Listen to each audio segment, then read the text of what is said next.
So I wasn't really sure whether I was going to do a video, and this one's not dedicated to Devlog, but I'll just do a quick shout out to say that there is a new Devlog up. But there is something that's more important, and I just wanted to talk over. You may have heard about the StopKillingGames movement that's been, or initiative that's been going on. But there is now Video Games Europe that's done a statement on it. And so I just want to talk about a statement basically. We appreciate the passion of our community. However, the decision to discontinue online services is multifaceted, never taken lightly, and must be an option for companies when an online experience is no longer commercially viable. I did address this in my previous video, that it is multifaceted. I'm sure it isn't taken lightly, because a lot of these developing companies, a lot of these developers, they aren't making games to be around for 3 weeks and die. No, they want to profit off you long term. I'm sure it is a hard decision. There's lots of money that you've spent. There's lots of money that you're giving up. But this isn't an impossible thing. And this is my issue with always this argument, is they're not talking about what's possible. And they're always talking about it based on a structure and a developed game that currently exists that can't follow these guidelines. Not based on, if these guidelines were in place, how would we therefore make the game? So those are two distinguishing factors.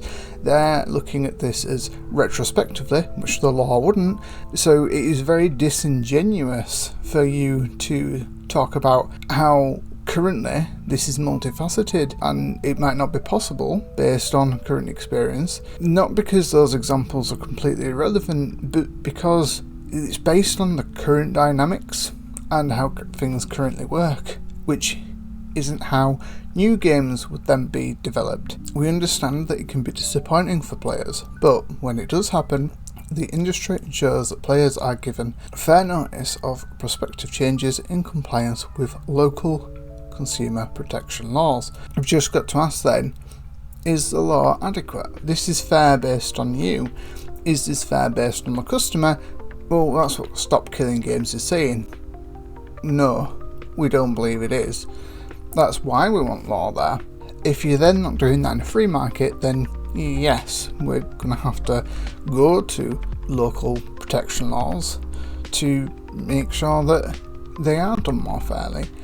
You've had your chance with this to do it fairly, and what you've done instead is try to, in a lot of cases, squeeze more money out of players and restrict their access and give them less rights over time. So yeah, the consumer, funnily enough, isn't just going to sit down and do nothing. What you're now asking us to do is say, oh well, we think we've given you fair notice, so you shouldn't do this, or like you disagree with it. That's great that you think that you've given yourself fair notice. I would hope you think you've given fair notice, but that doesn't mean that we agree with that on that principle. So that's the issue with fair. There is a range that people can often agree on, and what you believe is fair may not be seen as fair by another collective. And if you're disengaged with your consumer base, you don't even know what fair is for your consumers. If you were fair, we wouldn't be here. And we've tried it without law. So a lot of people are like, well, I don't trust legislators. Well, here's the problem. You've not instilled trust in your consumers either. An example of fair notice for me would be like, how long do I have? How long is the license, right? So if I have antivirus software, I know it's going to renew next year. If I have a monthly subscription, I know that money is going to be taken every single month until it stops and I cancel it. I have that power and control of my finances and those licenses and those subscriptions.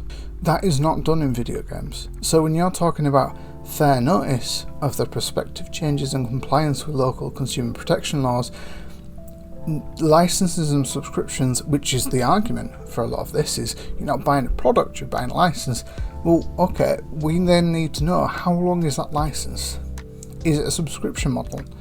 Like, what's your model? Like, tell us how we're meant to be paying for this and how long we have then. Like, we need to know that. For me, fair notice isn't, here's $8, you maybe have this game for a year, or 5, or 10, or 3 weeks, or like, it's not ambiguous like that. Your explanation and your perspective of fair is not fair if I even compare it to other digital products. I'm not going to argue about fair legal notice when there isn't any, and you don't practice it, even when I do the closest comparison that I can do, which is other digital products. Even if StopKillingGames force somewhere like Steam to say rent game for 1 year for this price, or change stuff like that to a subscription model, I wouldn't like that. Let's be clear, I just want to pay for the game and have it done, and play it in perpetuity, right? That's what I want. But even if they did that, at least that would be more accurate and transparent. You're saying it's fair, but you are the least transparent about it, and your pricing isn't fair either, in my opinion, and I don't think your notices are fair either. And I'm willing to bet a lot of people that signed the petition agree with me on that. Private servers are not always a viable alternative for players, as protections we put in place to secure players' data, remove illegal content, and combat unsafe community content would not exist and would leave rights holders liable. Another point that I did make in my previous one is DRM. DRM is important. Here's the thing, again, you're talking about past tense, current setup. The law would mean that you'd have to rethink that going forward. Then you've got to think of new tools. It will need to be offset against other legislation though. So if you need XYZ for player data to ensure that it's meeting the statutory requirements to keep that secure, well, okay, that might be, and I'm going to use this phrase again, reasonably practicable. It's actually very key in a lot of legislation. So people who are on about vagueness, which I'll get to later, reasonably practicable basically gives a bit of leeway, even legislatively. For example, the Single Equality Act, it has reasonably practicable in there because it might not be possible, for example, to install a ramp somewhere, and legislators hopefully are going to use that one again. They're going to include that in there because I do think that's a key one, but that's a discussion to have, those debates to have. This isn't going to say one way or the other exactly how this is going to work. No one knows. This in and of itself is actually extremely vague, in my opinion. You're being very vague when you're saying secure players' data. Are we talking cloud services? Because as I said, yes, there is an argument there that you need cloud service integration into certain games depending on what you're wanting. Remove illegal content, well, filters and stuff like that are there. Again, maybe that's third party licenses, I don't know. And come back, unsafe community content. It is illegal content and unsafe content not the same, but what I suspect you mean is illegal content being actually illegal content that would make you liable in court and for prosecution, whereas unsafe community content, you're on about limiting speech and stuff, which I don't think is something you need to do. I think that's more of a, it's a precaution. I mean, look at Twitch. I mean, like, you can get away with stuff, is my point. So I don't know how much you actually have to even worry about those. But yes, this is a concern to a certain degree, and you are right. It's not always a viable alternative. So what would be reasonably practicable?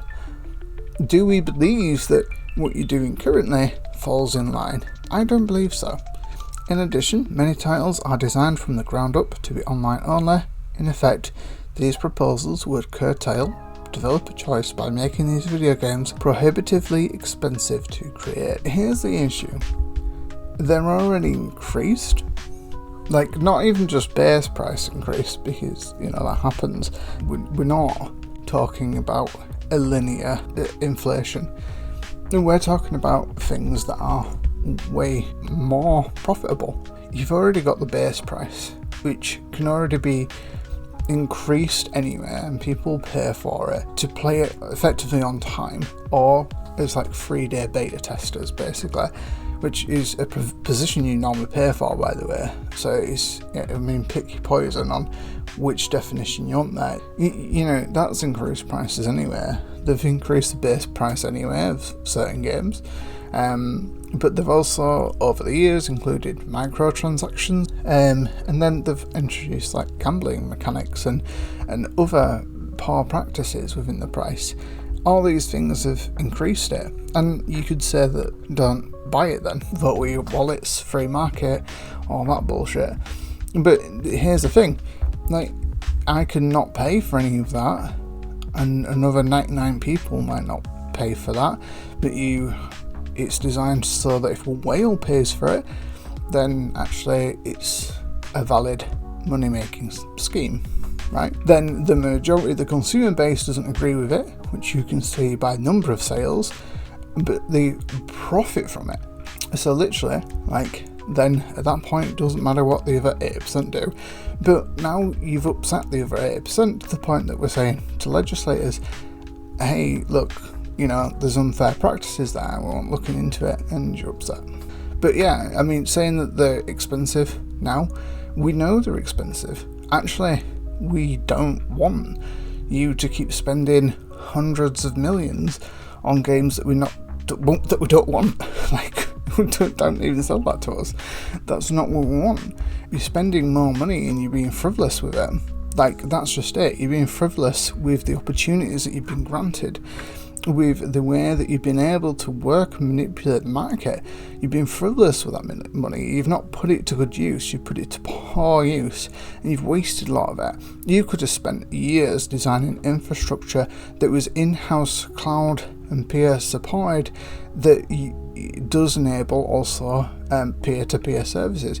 You could have spent money on developing something like that, but you haven't. Instead, you've spent it developing games that people don't want, that are worse and have less identity to them. Like, you hit a peak and you thought throwing more money would increase the peak, and it just didn't, and it never was going to, because you lost any player mindset there. Like, you just lost it. They might be more expensive to create. There also could be new opportunities presented, and this is the thing with big changes, is there are risks, but with risks often come reward as well. We just don't know how big either are going to be. What we do know is the current landscape, and what players also know is that they're not happy with the current landscape. And this other point also is harder to justify, because indie developers they've released games for less, they've made interesting games, some have online features, some don't. You're not competing in terms of quality and value against indie developers. The live service games just don't compete in the same region, and live service games are often designed for continuous support and to keep going for an indefinite amount of time, and you can't do that with every single game. Eventually people don't want to deal with live service anymore, and you all use the same strategies to try and keep that retention up, which again becomes very exhausting for players. People sometimes do like an end. You've created the problem. Realistically, you've created this problem, and this bit's just more of a threat. We welcome the opportunity to discuss our position with policymakers and those who have led European citizens' initiatives in coming months. Now, the reality is we do want you to discuss this with them. If you know what your current limitations are, that shouldn't be a benchmark to say this is why we need bad practice, but it should be a benchmark to say how it currently works, where reasonably practicable might need to occur, and also give you a bit of an idea, or hopefully give you a bit of an idea on the new development avenues that you need to now pursue as developers, which may not be directly gameplay, it could be things around gameplay, such as, you know, looking at internalized cloud service software, reducing those third-party licenses, reducing the cost for those expenses, and actually seeing if you can, you know, join that market yourself. Maybe look at ways of designing something that can both work on larger scale and lower scale. You know, these are avenues that could make people a lot of money in the long run, because there's obviously a problem. There is a problem with some of the stuff that you put through there, but that doesn't mean that it's completely impossible. And that's what you're arguing. You're arguing that because of the way it currently is, it's impossible. Just because you can't think of how that framework would work doesn't mean that it's not possible. It's just more work. But you've been wasting millions, hundreds of millions, loads of developers have been wasting that anyway.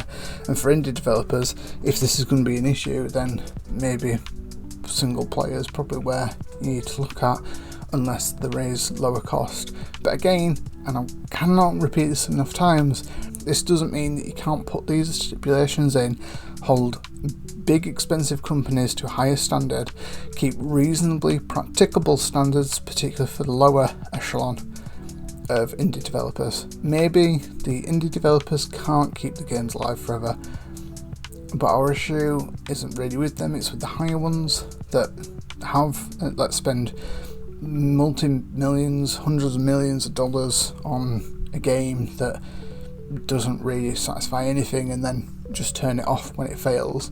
Like that, those are kind of more the bigger issues, the companies with the money to be able to make these changes.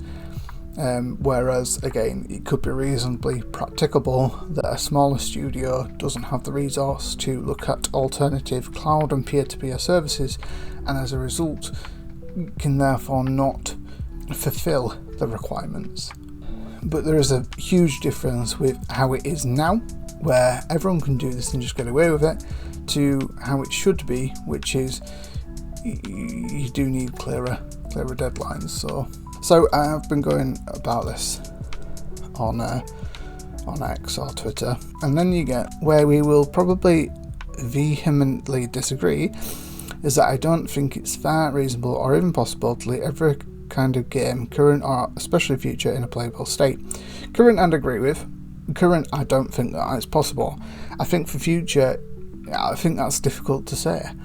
If you're currently developing a game right now, I'd also agree it's not possible, because it's too late in development between now and when any potential legislation will be put in place, where you know what I mean, you're gonna probably have those like things kind of mapped out. But I do think that there is an avenue later down the line where actually 100% there is avenues for things to change, and there is avenues for innovation, ingenuity to change the way this landscape is. So I disagree with that. I don't want to get into it for the 100th time, me neither, mate. But if you use your imagination, I'm sure you could think of a game R&Ding some new tech as a live service that is the backbone of the game. On the infinite scale of how complicated or expensive this thing is to build, it goes from trivial to distribute at the end of life to practically impossible or prohibitively expensive. Individual studios, companies won't be able to risk innovating on new tech in the cases where the cost of the tech would be too great to innovate. It isn't cheap to build stuff like this. No, I agree. But that doesn't mean that it can't be done, and Star Citizen improves innovations needed. But it's not going to come without this legislation, because they're just going to keep doing what they're doing. That's expensive, that requires licenses and restrictions. Star Citizen server meshing, a HRC server meshing, Unreal 6's multi-threaded application are not enough to get truly seamless networked open worlds with extremely large player counts. One day the technology will get there, but laws requiring the distribution of IP in cases where it's not feasible to continue running services is just going to mean That's way less money goes into solving these problems because the risk won't be worth it. But ultimately, if people don't care, then it is what it is. Less cash will go into pushing tech. We can deal with the same tech limitations much longer, but hey, at least you can own everything. So no one's actually asking for like the IPs to be shared anywhere, and reasonably practicable could still be protections under these. Again, very key word. No matter what you say about the legislation, reasonably practicable is a factor. So you don't know that this tech is going to go to a halt. All you know is that there could be barriers, but there also could be opportunity. If there is a higher cost to AAA developers, then there is a chance that those developers actually want to invest more in companies like Star Citizen and Ashes of Creation, because they might be able to get the benefit out of that as well. Star Citizen and Ashes of Creation themselves also weren't just on their own, like they had a lot of crowdfunding behind it, so it's not like they had a huge, I'm not sure, maybe they have had huge investor funding, but certainly to start off, I mean, Star Citizen is renowned for how much cash they've taken from people, from the consumer, so these could be consumer funded as well. So I don't think this is really necessarily as strong a point as what you think it is. I don't, they wouldn't be required to share their IP necessarily. Again, reasonably practicable is going to be the key. So he's like, okay, so you agree with Pirate Software? I never said that. And the Video Games Europe article that are actually phrasing in the SKG FAQ is poor. And again, no, it's not poor. It's vague because it's not there to make decisions. It is there to inform the issue. I feel like we're almost in alignment. All I'm saying is that if the actual initiative was written in a reasonable way, I would 1000% be on board.